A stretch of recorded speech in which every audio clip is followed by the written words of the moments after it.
Saudara-saudaraku yang dikasihi Tuhan Yesus Kristus, semoga saudaraku semua selalu dalam lindungan Tuhan. Senang sekali rasanya dapat menjumpai saudara hari ini dalam acara santapan rohani Hosana bersama saya Penatua Julius Dami. Saat ini kita akan belajar sedikit dari firman Tuhan yang dipilih dari Kisah Para Rasul pasal 8 ayat 5 sampai dengan 24. Sebelum kita membaca dan merenungkannya, mari kita berdoa. Kita berdoa. Bapa di surga, kami berterima kasih atas waktu dan kesempatan yang Tuhan berikan kepada kami untuk menghampiri Engkau lewat firman-Mu saat ini. Karena itu kami mohon Roh Kudus menyertai kami dari awal sampai akhirnya. Terima kasih. Amin. Saudaraku yang kekasih dalam Tuhan Yesus, beginilah bunyi firman Tuhan dari Kisah Para Rasul pasal 8 ayat 9 sampai 24. Saya akan bacakan. Seorang yang bernama Simon telah sejak dahulu melakukan sihir di kota itu dan menakjubkan rakyat Samaria, serta berlagak seolah-olah ia seorang yang sangat penting. Semua orang besar kecil mengikuti dia dan berkata, orang ini adalah kuasa Allah yang terkenal sebagai kuasa besar. Dan mereka mengikutinya karena sudah lama ia menakjubkan mereka oleh perbuatan sihirnya. Tetapi sekarang mereka percaya kepada Filipus yang memberitakan Injil tentang kerjaan Allah dan tentang nama Yesus Kristus, dan mereka memberi diri mereka dibaptis, baik itu laki-laki maupun perempuan. Simon sendiri juga menjadi percaya, dan sesudah dibaptis ia senantiasa bersama-sama dengan Filipus dan takjub ketika ia melihat tanda-tanda dan mujizat-mujizat besar terjadi. Ketika rasul-rasul di Yerusalem mendengar bahwa tanah Samaria telah menerima firman Allah, mereka mengutus Petrus dan Yohanes ke situ. Setibanya di situ, kedua rasul itu berdoa supaya orang-orang Samaria itu beroleh Roh Kudus, sebab Roh Kudus belum turun di atas seorang pun di antara mereka, karena mereka hanya dibaptis dalam nama Tuhan Yesus. Kemudian keduanya menumpangkan tangan di atas mereka, lalu mereka menerima Roh Kudus. Ketika Simon melihat bahwa pemberian Roh Kudus terjadi oleh karena rasul-rasul itu menumpangkan tangannya di atas, ia menawarkan uang kepada mereka serta berkata, berikanlah juga kepadaku kuasa itu, supaya jika aku menumpangkan tanganku di atas seseorang, ia boleh menerima Roh Kudus. Tetapi Petrus berkata kepadanya, binasalah kiranya uangmu itu bersama dengan engkau, karena engkau menyangka bahwa engkau dapat membeli karunia Allah dengan uang. Tidak ada bagian atas hakmu dalam perkara ini, sebab hatimu tidak lurus di hadapan Allah. Jadi bertobatlah dari kejahatanmu ini, dan berdoalah kepada Tuhan supaya ia mengampuni niat hatimu ini. Sebab kulihat bahwa hatimu telah seperti empedu yang pahit dan terjerat dalam kejahatan. Jawab Simon, hendaklah kamu berdoa untuk aku kepada Tuhan, supaya kepadaku jangan kiranya terjadi segala apa yang telah kamu katakan itu. Setelah keduanya bersaksi dan memberitakan firman Tuhan, kembalilah mereka ke Yerusalem, dan dalam perjalanannya itu mereka memberitakan Injil dalam banyak kampung di Samaria. Demikian firman Tuhan. Bapak, Ibu, saudara-saudari yang dikasihi Tuhan, kisah ini mengingatkan kita tentang Perang Dunia Kedua, di mana Adolf Hitler, penguasa Nazi Jerman, dituduh bertanggung jawab atas kematian 50 juta orang selama Perang Dunia kedua, termasuk 6 juta orang Yahudi.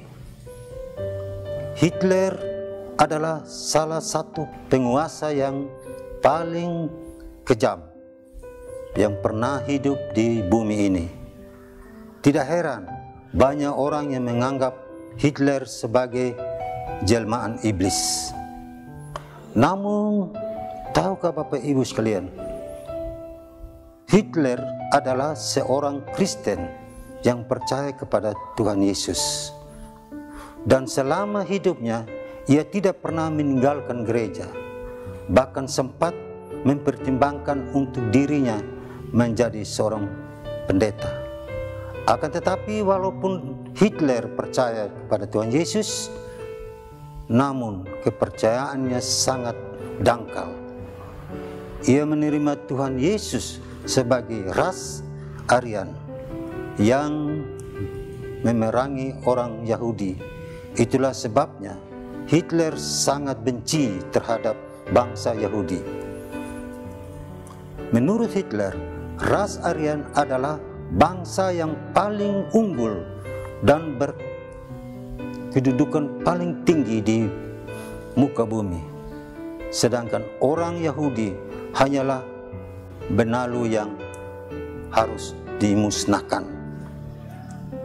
Walaupun Hitler sudah percaya kepada Tuhan,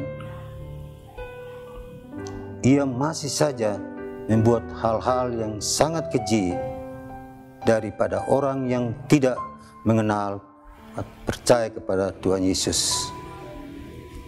Hal ini menunjukkan kepada kita bahwa sekedar percaya saja kepada Tuhan Yesus saja tidak cukup. Seorang yang percaya kepada Tuhan Yesus terus-menerus memberi diri untuk terbaharui oleh Roh Kudus. Jika tidak, maka orang tersebut tidak ada bedanya dengan orang yang tidak percaya kepada Tuhan Yesus, bahkan bisa lebih jahat. Hal ini lebih jelas lagi jika kita melihat kisah Simon dalam bacaan tadi. Sama seperti Hitler, Simon juga sudah percaya kepada Tuhan Yesus. Sebelumnya ia adalah seorang ahli sihir di Samaria. Tetapi setelah mendengar Filipus memberitakan kabar baik, maka Simon pun percaya kepada Tuhan Yesus dan memberi diri dibaptis. Namun ketika Petrus dan Yohanes menumpangkan tangan kepada orang-orang Samaria sehingga dipenuhi Roh Kudus, maka Simon menawarkan sejumlah uang kepada Petrus dan Yohanes agar kuasa-kuasa itu diberikan kepadanya. Tujuannya agar ia juga bisa menumpangkan tangan pada orang lain, sehingga mereka juga menerima Roh Kudus. Hal ini membuat Petrus marah dan memerintahkan Simon untuk bertobat dan meminta ampun kepada Tuhan. Bahkan Petrus sendiri mengatakan bahwa hati Simon terjerat dalam kejahatan, sebab Simon menganggap bahwa karunia Roh Kudus bisa dibeli dengan uang. Bapak, Ibu, saudara-saudara, banyak orang yang mengaku Kristen, sudah percaya kepada Tuhan, namun hatinya masih terjerat dalam kejahatan, masih percaya dan masih menyembah ini dan itu. Bahkan di mulut bicara firman, padahal hatinya berkata lain. Artinya manis di mulut, pahit di hati. Hal seperti ini tidak boleh terjadi. Kita tidak cukup hanya percaya kepada Tuhan Yesus.